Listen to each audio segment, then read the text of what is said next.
benvenuti a questo nuovo approfondimento. Oggi dobbiamo affrontare una storia davvero difficile, una di quelle vicende che, credetemi, supera di gran lunga la peggiore delle immaginazioni.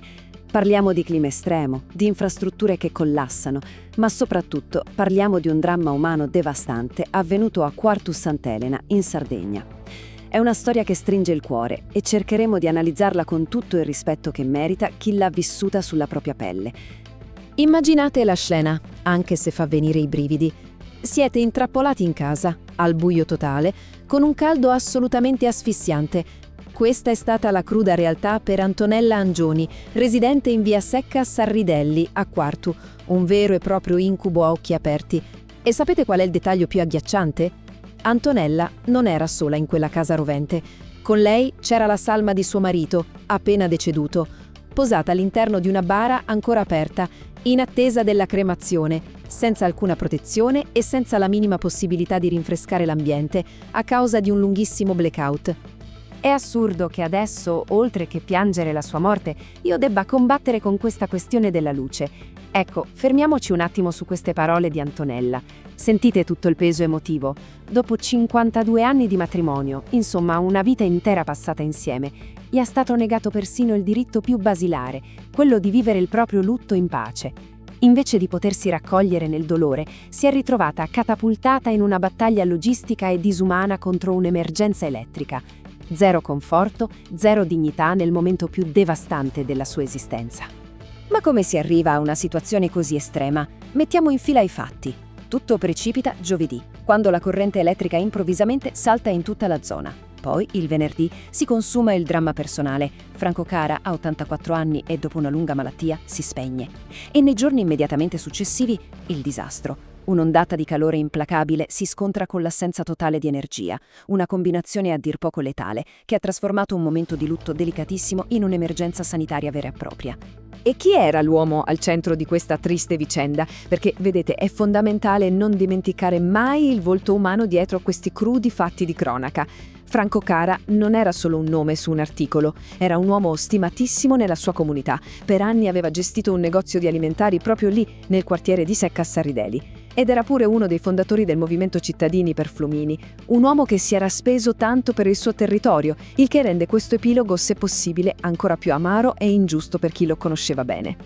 Ora cerchiamo di capire l'escalation di questa emergenza, perché i dettagli fisici sono davvero allarmanti.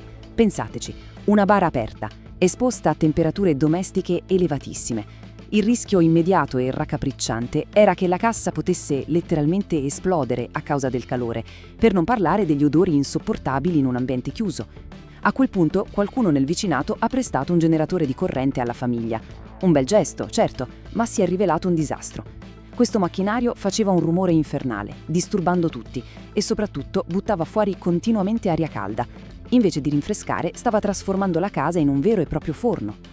Le parole di Antonella descrivono perfettamente la situazione. L'aria calda che emanava questo generatore ci stava uccidendo, eravamo proprio allo stremo. Un tentativo disperato di salvataggio che si è trasformato nell'esatto opposto.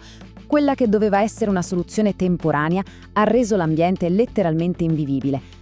Metteteci il dolore acuto della perdita, la stanchezza fisica, un frastuono assordante e un calore insopportabile. La famiglia e i vicini erano stati spinti ben oltre il limite della umana sopportazione, una vera e propria trappola claustrofobica. Arrivati a questo punto di non ritorno, la domanda sorge spontanea: come se ne esce? Quando le infrastrutture pubbliche crollano miseramente e le soluzioni fai da te non fanno altro che peggiorare le cose, chi interviene per restituire un minimo, e dico un minimo, di dignità a queste persone? È in momenti come questi che, fortunatamente, la rete umana e le istituzioni locali diventano l'unica vera ancora di salvezza. Ecco come si è sbloccata la situazione. Una vicina di casa, preoccupatissima, capisce che la situazione è ormai fuori controllo. Sente quel generatore, comprende il dramma e fa la cosa giusta. Chiama i carabinieri. I militari arrivano in un lampo e, letteralmente, prendono in mano la situazione. Intercettano personalmente 2 squadre di tecnici dell'Enel che stavano già lavorando in zona e spiegano loro l'urgenza assoluta di quella specifica casa. Niente burocrazia, solo azione diretta. I tecnici capiscono la gravità del momento, danno la massima priorità alla riparazione e, finalmente, l'energia e un po' di speranza tornano ad accendersi. Ma attenzione, il sollievo è durato pochissimo. E questo è un dato su cui dobbiamo riflettere attentamente. La luce torna intorno alle 15:45. Sembra tutto risolto, vero? E invece no. Solo poche ore dopo, alle 17 in punto, l'intero sistema salta di nuovo. Di nuovo buio, di nuovo condizionatori spenti. Questo ci sbatte in faccia la cruda fragilità della nostra rete elettrica sotto il peso del caldo estremo. Anche quando arriva un intervento d'urgenza, l'instabilità rimane, lasciando le persone in una disperata altalena di speranza e sconforto prima che vengano completati i lavori definitivi. E se allarghiamo un attimo lo sguardo, ci accorgiamo che Quartus Sant'Elena ha vissuto un'emergenza a due velocità. Da una parte zone come Via Marconi o il centro storico, dove un guasto a un trasformatore è stato risolto in circa 24 ore. Dall'altra però aree come Via Secca Sarrideli, ma anche Via Mannare e Via Novaro, che hanno continuato a subire continui, estenuanti e pericolosissimi blackout fino a tarda sera. Questa forte disparità nei tempi di ripristino ci fa interrogare profondamente su come vengano gestite e distribuite le risorse durante le maxi emergenze sulle reti locali. E questo ci porta al nocciolo della questione. Fatti come questo ci urlano in faccia una verità innegabile. I picchi di calore non sono solo statistiche sui telegiornali, sono minacce dirette alla nostra sopravvivenza quotidiana.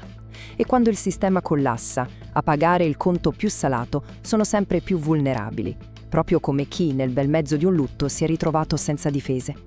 Quindi vi lascio con questa domanda. Quando le infrastrutture da cui dipendiamo letteralmente si sciolgono sotto il sole, quali protocolli, quali misure di emergenza dobbiamo pretendere affinché il dolore privato di una famiglia non si trasformi in una barbara lotta per la sopravvivenza? Pensateci. Grazie per aver seguito questo approfondimento e alla prossima.